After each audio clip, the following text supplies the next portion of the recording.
couple months there where the NCAA wasn't allowing people back on campus, and they kind of started to figure out 1st of June, it looked like we were going to get people back. I have some more responsibilities now other than with basketball. So I'm kind of doing a lot with all of our sports now. And our first preparations was how we were going to get football back. And not football, volleyball, and soccer being our fall sports. And just the preparations we had to get those athletes back to lift, just to get in the weight room, and I don't know if you know, Pat, but we had our infectious disease people come from the hospital and looked at the weight room in the stadium, right? The South End Zone Stadium. Yeah. And he comes in and says, well, we could probably get 5 or 6 people lifted, at a time, and our football groups are, I don't know how many are in a group, 30. Yeah. So we're saying, well, this isn't going to work. So we moved the entire weight room into the indoor practice facility at football. Okay. So that's where the weight room was predominantly the whole fall. Because we could open up the garage doors. I don't know if you've been into that facility yet, Pat, but it's basically like an outdoor area. So, getting them back on that first day to lift felt like it was a Herculean accomplishment, just getting them back on campus. But from there, it went into how are we going to practice? How are we going to meet? The testing protocols, locker rooms. And then you get into, okay, when you travel, how are you going to do buses? We had 3 buses in Indianapolis, Pat. Wow. For our team. Same amount of people that we used to go on one, and we had 3, had like 11 people on a bus. So everything was completely different, and that's just the way you had to think. We never, our guys didn't get in the locker room all year. That's another deal. Yeah. We had chairs sat up out on the floor, socially distanced, that where they would come, the managers would have their straps, just same stuff you did, but they'd have to go in like to the bathroom one at a time and change. And, but so how would they shower like after practice? One guy could shower at a time one guy could shower, or they would just change clothes and go home. Yeah. Just think of the camaraderie that you build up in the locker room in athletics, and they didn't have that. And that's something that, and I'm glad you brought that up. So not players, but a lot of fans, me as well, I had no idea you guys didn't have access to the locker room. That is the place where there's so much connection and laughs and conversations and just all types of camaraderie. But there's so many other things that we don't, as fans, don't get. We just see the results on the court, and people can be very critical and not understanding like, hey, they're student athletes. Like, they come to college. Yes, basketball is part of it, but they're still human beings that need to socialize and connect and live their lives. Like, tell me how that's been, how'd you guys handle that? I know Coach White mentioned that before you guys were able to start weightlifting, that there was a lot of Zoom conversations, a lot of Zoom connection, just trying to keep it fresh, trying to do something different to stay connected with each other. But go ahead and get into that a little bit. Yeah, we were doing Zoom calls basically all of May, June, and July before they got back. They got back there at the end of July. We were actually going to bring them back at the end of June, but Gainesville got smashed with positives.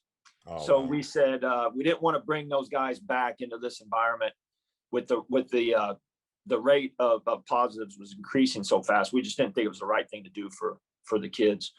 So we brought them back in July, but we Zoomed. That's a lot of Zooms, Pat. A lot of Zooms in June and July. And then even we did a few even when they got back, just to try to be safe.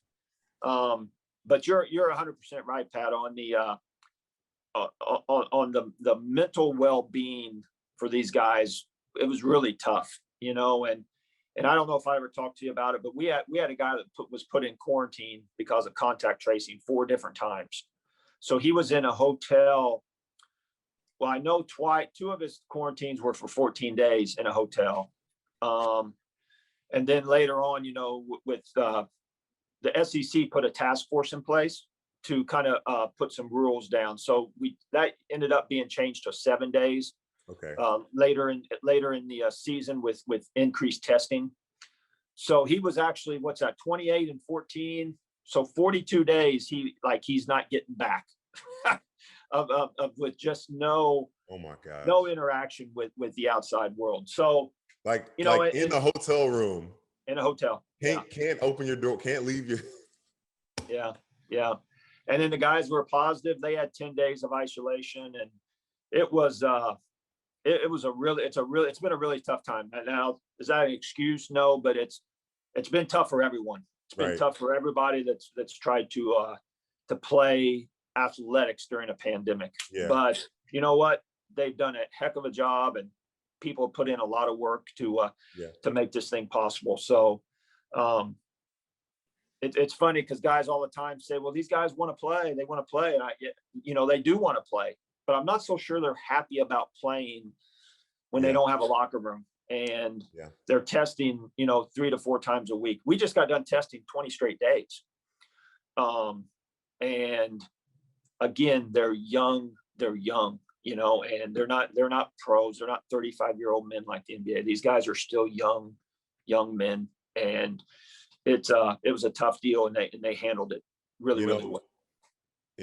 Gosh, that's profound, Duke. Like I couldn't imagine. I had to quarantine for 21 days myself when I was in Israel, and I was.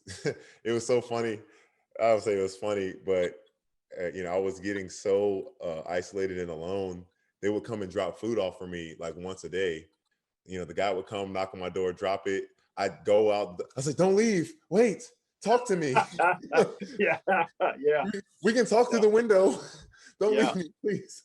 That's great. And then we would do Zooms with those guys in quarantine, and it's not the same. It's not the same as having human interaction with another person right there. Yeah. But I told the team a bunch this year, like, let's make the most of this, because you will never ever forget where you were at during the pandemic. I mean, they're going to be talking about this, and forever. And you guys let's make the most of it with your brothers on the team and with the staff and the experience that we can still have. Let's make the most of this. Looking through, this whole 2021 season, what's the not to say the moral of the story, but what's something that you can look back? Because there's not, I read this nice quote. There's not, every day might not be good, but there is something good we can find in every day. And this might not have been a quote unquote good year, but there's something good that we can hang on to and look back at this year and say, if this didn't happen, we wouldn't have had this perspective, or whatever it may be. Yep. No, you know what, Pat, I think this year has been as good of a learning tool for life for these guys than anything that ever could have happened.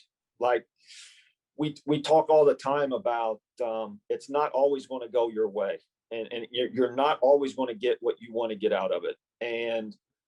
But that's okay. That is learning. Those are just examples of what life's going to be like, and I'm telling you, if there was ever a year where you got a lot of life lessons, it was this past year. The players that were here last year at the tournament, they got the tournament taken away. Yeah. Then you're going home for 3 or 4 months. Some of them couldn't get into gyms. Some of them couldn't get into weight rooms, depending on where they lived, and it's an incredible learning experience if you look at it the right way, and you can grow from it, and you should get stronger from it. Yeah. And that's my hopes for this team and this group of guys, is that they're going to take this and and I've heard you say it a lot, Pat. What about just the gratitude of normal life that you should have now, and what you probably took for granted? Like, when would you ever expect to come to a school like Florida and not have a locker room? That's not even something that would have ever even crossed my mind in my entire life. We didn't allow that, and through the hospital, and we just didn't. we didn't want to put guys in there for long periods of time in close contact, and in our school and our administrators in the hospital really, they really wanted to do everything we could to keep Yeah. everyone safe. Yeah. And so that's what we did. Speaking of, one more question, I guess, get on to this year. And then, we'll dive in. I want to dive into you, your career, your journey, the stories you have, the things that has changed through medicine that you've seen. Speaking of gratitude and inspiration, Keyontae and his family, obviously, no need to get into any details, but, crazy, crazy, crazy time, crazy, whatever you want to call that happened. And just the way, thank God, thank the Lord, first off, that he's with us, he's doing well. But he has been such an inspiration. And I'm sure there has been such a level of gratitude when we look at the things that actually really matter. Of course, we all pray, and I pray that he'll be able to play and be cleared one day. I have no idea, and we who knows. But the fact that he's alive, he's doing well. I was just so thankful, and to see him use his platform to stay around the team, to be encouraging to the guys, just such a light, a great kid, and just taking that platform and just the blessing of still being alive and just using it to be an inspiration. I'm so proud of him and so thankful that just the way things are and the way that him and his family have handled everything to the best of their ability. Yeah, you know what, Pat, that was obviously probably the toughest time of my 27 years, having to deal with that, and having to help, Key and his family get through that.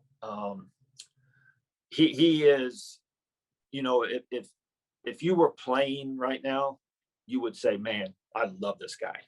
Like he is the ultimate teammate. He's a great human being. And it was tough. It was tough. And Yeah. it really, I'll never forget the conversations once we got back to Gainesville, the conversations I was having with our team, like really we didn't know, or they didn't know everything that was going on. So I was in the hospital there that whole time with Key, and then I was coming back, and we'd circle up out in the gym and try to process what was going on, and talking to the team. And it was a hard time for all of us that were involved.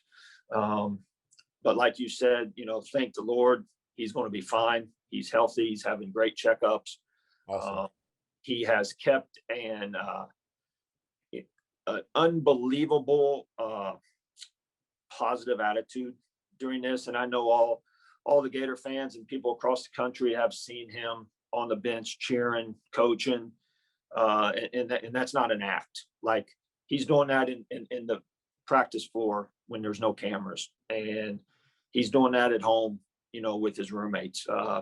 He's a tremendous human. But you know what, Pat, like I don't, a lot of people haven't talked about this, but because they're not Keyontae and they're not the player, but the amount of respect that I have gained from his mom and dad, from his grandmother, from his Uncle Q. These guys were, they were they were at the hospital in Tallahassee right away. His mom never left the bed, until really 3 or 4 days after they got back into Gainesville, after he was actually even doing good, would she even leave to go take a shower. And but you see the love of a family, and then you see why Key is like, like he is. So their strength in that adversity is, first and foremost, I just wanted him to be fine.